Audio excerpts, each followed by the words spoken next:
Here's a claim that changes how you meet every peak in your life. Fullness is not a finish line.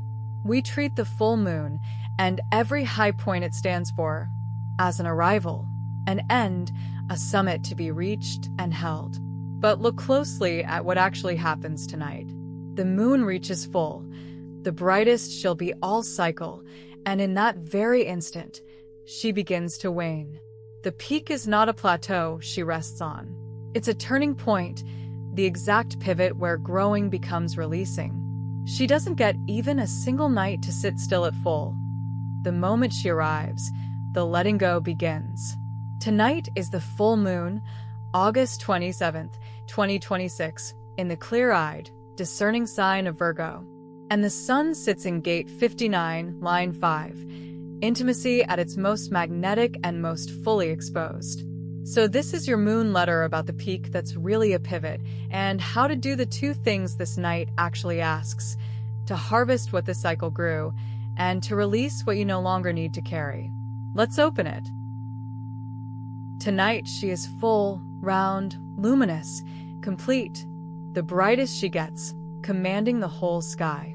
It's the moment the entire cycle has been building toward, and it's genuinely worth stopping to witness. But here's the profound thing the full moon does, the thing she's quietly teaching every time she peaks. She does not hold it. The very night she reaches full, she begins to let go. Tomorrow she'll be a shade less than full. The night after, less still. Her fullness lasts essentially a moment, and then the light she spent 2 weeks gathering begins, gracefully and without resistance, to release. And notice, she doesn't fight it. She doesn't cling to her fullness or mourn the first lost sliver of light. She reached full. She let it be full, and then she turned toward the waning with the same calm she brought to the waxing. She understands what we so often don't, that fullness was never meant to be held forever, that the peak is a turning point, not a destination, that the whole beauty of the cycle depends on being willing to release the fullness as gracefully as you gathered it. She's showing you tonight how to meet a peak. Witness it fully, let it be complete, and then turn, without clinging, toward the letting go that always, always follows. The energy tonight is the most powerful of the whole cycle, culmination and release, held in the same charged night. Full moon energy is intense, bright, revealing. It brings things to a head, illuminates what's been growing in the dark, and stirs strong feeling. It's a night of heightened emotion and heightened clarity at once. And this full moon falls in Virgo, which gives the intensity a particular quality: discernment. This isn't a night for dramatic, indiscriminate purging or wild emotional flooding. Virgo brings a clear-eyed, sorting quality to the release, the capacity to look honestly at what you're carrying and decide, with precision, what to keep and what to let go. So tonight's energy invites two movements. First, culmination. To see clearly what this cycle has brought to fruition, to witness and honor what's grown. And second, release. To use the turning point power of the full moon to let go of what you no longer need to carry into the next cycle, cleanly, discerningly, without drama. It's a night to stand at the peak, take full stock, and then begin the graceful, deliberate work of letting go. In human design, the sun is in gate 59, line 5. Gate 59 is the gate of intimacy, of dissolving barriers to reach deep connection, and line 5 is its most exposed and magnetic expression. Line 5 is the projection field, the line others see, are drawn to, and project their hopes, desires, and expectations onto. In the intimacy gate, line 5 carries a powerful magnetism, a capacity to draw people in and create closeness, along with the intense exposure and responsibility that come with being so fully seen and so heavily projected upon. And there's a striking resonance with the full moon here. The full moon is the sky's own line 5 moment. It's when the moon is most visible, most magnetic, most exposed, hiding nothing, drawing every eye, carrying all our projections about what a full moon means. Just as line 5 is fully seen and must carry the weight of others' projections, the full moon is fully revealed and holds the collective gaze. And the wisdom of line 5, on this most exposed of nights, is about relationship to that visibility, to be fully seen without losing yourself in others' projections, to carry the magnetism and the exposure with a clear enough sense of self that you're not distorted by what people need you to be. So tonight, Gate 59 line 5 adds a layer to the full moon's teaching. At your fullest and most visible, when the light is on you completely, stay rooted in what's actually true and yours. Harvest and release from your own clear center, not from the shape others are projecting onto you.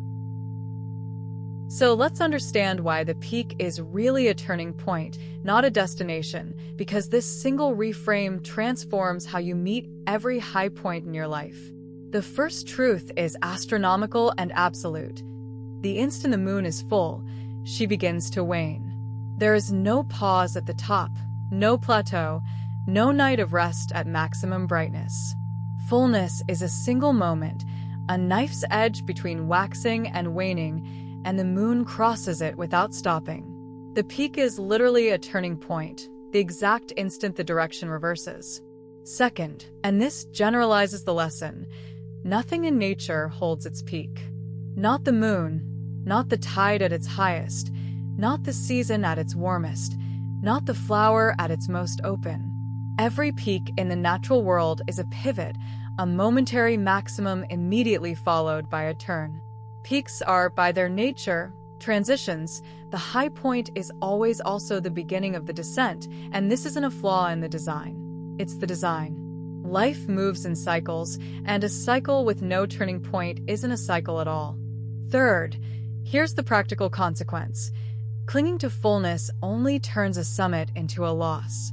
When you reach a peak and try to hold it, grasping to keep things exactly as they are at their best, refusing to let the natural turn happen, you don't succeed in freezing the peak. Nothing can.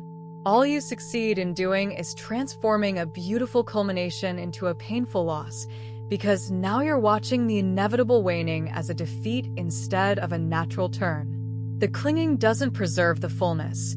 It just poisons your experience of the descent, converting what could be a graceful release into a grief you're fighting the whole way down. And fourth, the wisdom that follows from all of it.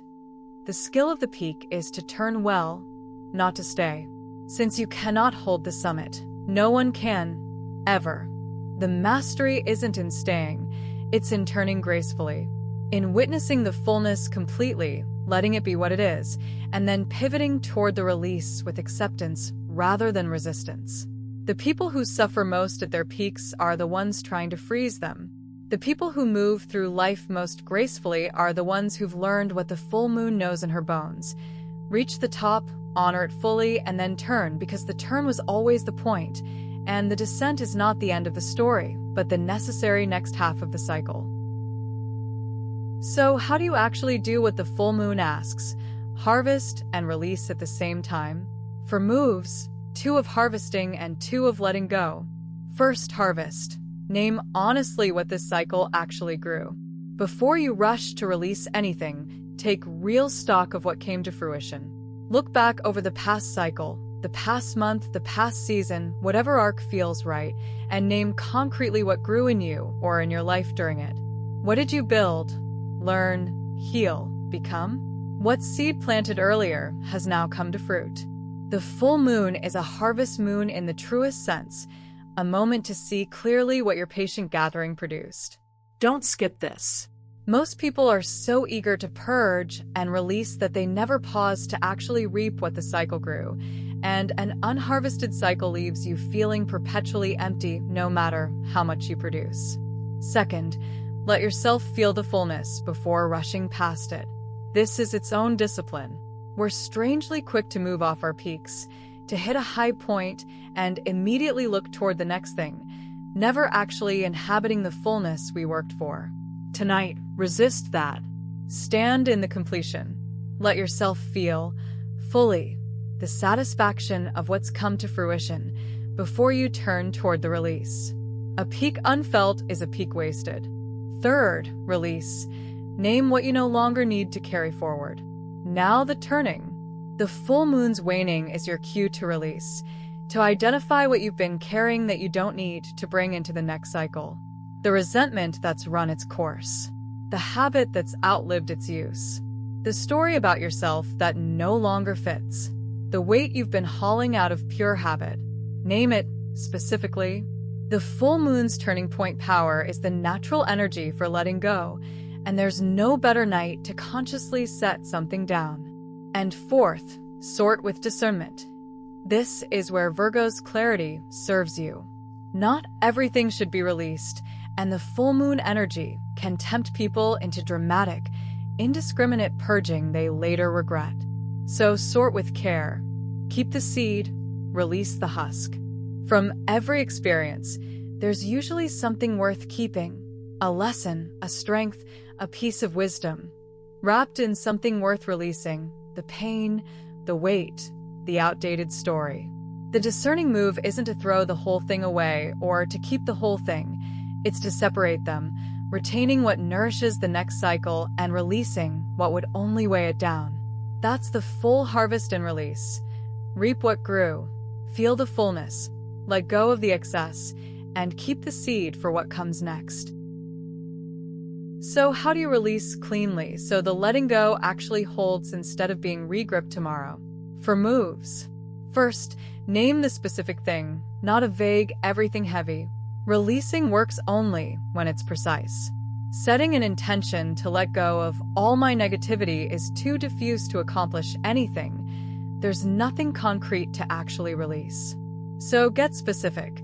This particular resentment toward this particular person, this exact habit, this one story I keep telling about myself. The more precisely you name what you're releasing, the more real the release becomes, because now there's an actual, identifiable thing to set down rather than a fog to wave at. Second, acknowledge what it gave you before you let it go. Even the things you most need to release usually served a purpose once. The resentment protected you, the habit soothed you, the old story made sense of something at the time. Before you release a thing, honor what it did for you. Thank the defense that once kept you safe, the coping mechanism that once got you through. This isn't sentimentality. It's what makes release clean rather than violent. When you let go with acknowledgement instead of contempt, the thing releases more completely because you're not still fighting it, you're gratefully retiring it. Third, release the weight, but keep the lesson it taught you. This is the discerning heart of clean release. You're not trying to erase the experience or pretend it never happened. You're trying to set down its burden while retaining its wisdom. So consciously separate the two. Extract the lesson, the growth, the hard-won understanding, keep that permanently, and release only the weight, the pain, the ongoing cost of carrying it. You get to walk forward lighter and wiser at the same time. That's the whole art. And fourth, the one that makes release last. Let go once on purpose and then stop regripping it. Here's what usually happens with letting go. We release something in a genuine moment, and then, out of sheer habit, we pick it right back up an hour later, and again tomorrow, regripping the very thing we set down. Real release requires noticing that reflex and declining it. Having let a thing go, deliberately, tonight, under the full moon, you'll feel the pull to reach for it again. The familiar resentment, the old worry, the comfortable story. When you feel that pull, remember, I already set this down. I don't have to pick it up again. Release is not a single act so much as a decision you keep remaking, gently, each time the old grip tries to close, until, eventually, the reaching stops, and the thing you released is truly, finally gone. Here is your full moon ritual, a harvest and a release, done under the brightest light of the whole cycle. When night falls, step outside and stand beneath her. The full moon, round and luminous and complete, the peak of the entire cycle, already, the moment she's full, beginning her graceful turn toward waning. Stand in her light and let yourself actually feel the fullness of this night. Then, harvest first. Name one real thing this cycle grew in you. Look back over the past month or season and speak aloud one genuine fruit of it. Something you built, learned, healed, or became. Let yourself feel the satisfaction of it fully before you move on. You earned this peak, so inhabit it. Then release. Name one thing you're ready to stop carrying into the next cycle. One specific resentment, habit, weight, or outworn story. Acknowledge briefly what it once gave you. Then keep its lesson and let go of its weight. Say it out loud under the full moon. I set this down. I keep what it taught me, and I release the rest. And finally, as the ritual closes, let the moon do what she does. Let it wane. Don't cling to the fullness of this night or the things you just released. Witness the peak, take your harvest, set down your weight, and then turn with her, willingly, toward the letting go that always follows the light. Walk back inside both fuller and lighter, carrying the seed of what grew, and freed of one thing you no longer need. That is exactly what the full moon came to teach. So, let this be the letter you keep from tonight. The fullest moon is already beginning to let go. Fullness was never the finish line. It's the turn. Tonight the moon reaches her brightest, most complete, and in that very instant she begins to wane, showing you that every peak is a turning point, not a destination, and that the skill of the summit is not to cling to it, but to turn from it gracefully. So, do both things this night asks. Harvest. Name honestly what this cycle grew in you, and let yourself actually feel the fullness before rushing past it. Release. Name, specifically, what you no longer need to carry. Acknowledge what it gave you, keep the lesson, set down the weight, and then stop regripping it. Sort with the full moon's Virgo clarity. Keep every seed, release every husk. You cannot hold a peak, no one ever has, but you can meet it beautifully. Witness the fullness completely, reap what it grew, let go of what's finished, and turn toward the next cycle lighter and wiser. The moon reaches full and immediately, gracefully, begins to release.